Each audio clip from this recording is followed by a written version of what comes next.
আসসালামু আলাইকুম বিয়ার্স, আমি গো নতুন একটা ভিডিও হাজির হয়ে গেছে। ভিডিওতে দেখতে পাইতেছেন পটি মাছ। এই পটি মাছগুলো ইচ্ছে গিয়ে মগো বিলের এই পটি মাছগুলো ধরে আনছে, তাই মই কুটতে হেবার সুন্দর মতো ধুইয়া হেবার নিয়েছি। এগুলো মই রানবো আজকে, হইয়া আমাকে লাগে শেয়ার করম কিরম মই রাঁধি।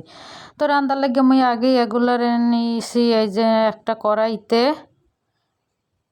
পটি মাছগুলো সব কড়াইতে দিয়ে নিয়েছি। আপনারা ভিডিওটা নাটেন হগলটি দেখবেন, আশা করি ভালো লাগবে এবং অনেক কিছু শিখতে পারবেন। তো অনেকেই অনেকভাবে রাঁধতে খাইতে পছন্দ করেন, মই এরম রাঁধতে খাইতে পছন্দ করি। তো দেখতে পাইতেছেন বিয়ার্স, এলিগে মই দিয়ে নিয়েছি পেঁয়াজ কুচি আগে কাটতে রাখছিলাম। পেঁয়াজ আর এই কাঁচামরিচ এই কাটতে রাখছিলাম, পেঁয়াজ আর কাঁচামরিচ দিয়ে নিয়েছি। আর এর মধ্যে মই দিয়ে নিতে আসি এখন আদা রসুনের পেস্ট। এই মই আগে বাটতে রাখছিলাম হইয়া।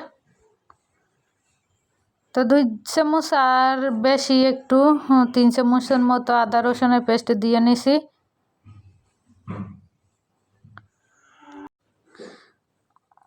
তো ভাইয়া দেখতে পাইতেছেন এখন দিয়ে নিতে আসি জিরা আর ধনিয়া। হেয়ে বাটতে রাখছিলাম, হেয়ে দিয়ে নিলাম 2 চামচ পরিমাণ। ছোটো 4 চামচের ইয়ে দিয়ে নিয়ে নিতে আসি। আর হইছে গিয়া নিতে আসি হলুদের গুঁড়া 1 চামচের একটু বেশি হলুদের গুঁড়া নিয়ে নিছি। আর হইছে মরিচের গুঁড়া প্রায় 1.5 চামচের মতো মরিচের গুঁড়া দিয়ে নিমু।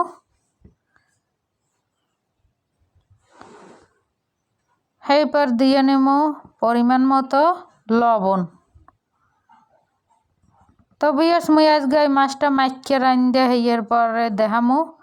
তো দেখতে পাইতেছেন বিয়ার্স, মুই আর নিতে আসি 1 চামচ পরিমাণ লবণ। তো এখানে মুই আধা কেজির একটু বেশি মাছ নিয়েছিলাম। আর এখন নিতে আসি এই যে বিলেতি ধনিয়া পাতা, এই হয়েছে মগো ক্ষেতের, হইয়া ধুইয়া এইবার কাটিয়ে এইবার কুচিয়ে দিয়ে নিলাম। এখন এই মাইখা নিতে আসি ভালো মতো মাইখা নিয়ে এইবার মুই এর মধ্যে দিয়ে নেব পানি। একটু রাখার পর পানি দেওয়ার পর এর পর মুই দিয়ে নেব পরিমাণ মতো তৈল। তো বিয়ার্স দেখতেই পাইতেছেন এই মুই তৈল দিয়ে নিছি। চুলাটা ধরাইয়া এর পর চুলার উপরে দিয়ে নিছি। এই যে তৈল দিয়ে নিতে আসি মুই। এই যে এগুলো হয়েছে গিয়া তিল আর সরিষা মিলি একসাথে বাঙানো হয়েছিল, এই তৈল দিয়ে নিছি। তবে সেই একটু লাড়াচাড়া দিয়া এর পর মুই কিন্তু এইটারে ঢাকনা দিয়ে ঢাকিয়ে দিমু।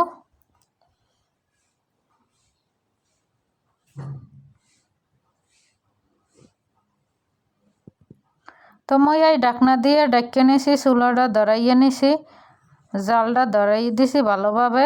এরপর মুই একটু পর ফিরিয়ামু হরাটা মুড়ো দিয়ে রাখার পরে এই যে মুই ফেরত আইছি, হরাটা উঠেছি। দেখতেই পাইতেছেন যে কত সুন্দর এগুলাই বলকাইয়ে পড়ছে। এবার মুই অনেকক্ষণ জাল দেওয়ার পর 6 থেকে 7 মিনিট এই রকমের জলগুলো সব টাইনে গেছে, পানিগুলা টাইনে যাইয়া এবার এখন এই রকমের পুরো একটা ভাব হইতে আছে। তো এই সময় কিন্তু জালটা একটু কমাইয়ে দিয়ে নিতে হইবে, বেশি জাল দিলে পুড়ে উঠবে।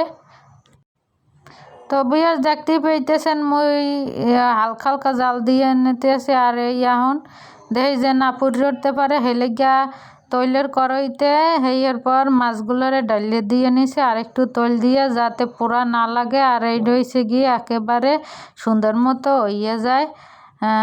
তো বিয়ার্স এই কড়াইটা কিন্তু হয়েছে গিয়ে মগো অনেক আগের, মোরা মাটির চুলায় রাঁধি দেখে এই কড়াইয়ের অবস্থা এই রকমের, কিন্তু যতই ডলি ওঠে না। তা আমরা আবার কইয়েন না যে কড়াইটা কিন্তু মুই ডলি না, হইয়া আসলে মুই ডলি ঠিকই, এরপর ওঠে না, কিছু করার নাই। বেশ দেখতেই পাইতেছেন এই যে মোর মাছগুলো সুন্দর মতো হইয়েছে। তো বিয়াস দেখতেই পেয়েছেন মোর মাছগুলো কিন্তু সুন্দর মতো হয়ে গেছে। মই আশা করি মোর মতো এরম রাইন্দে খাইলে কিন্তু আমরা অনেক মজা পাইবেন। অনেক সুন্দর একটা গ্রান বাইরে আছে, মনে চাইতে আছে এখনই মই উড়াইয়ে সব খাইয়ে হেলাই। মই একেবারে পোড়া পোড়া করে এবার বাজিয়ে নিয়েছি। দেখেন বিয়ার্স এই যে কত সুন্দর হয়ে গেছে মাছটা। মই উড়াই নিয়েছি একটা বাড়িতে, মনে চাইতে আছে যে এককালে সব খাইয়ে হেলাই। এত সুন্দর একটা কালার হয়েছে এবং এত সুন্দর একটা গ্রান বাইরে আছে। বিয়ার্স আপনারা চাইলে মোর মতো রাইন্দে খাইতে পারেন। ভিডিওটা ভালো লাগলে অবশ্যই লাইক কমেন্ট শেয়ার করবেন আর পাশেই থাকবেন। তো সকলে মোর মতো চাল রাইন্দে খাইতে পারেন। আল্লাহ হাফেজ।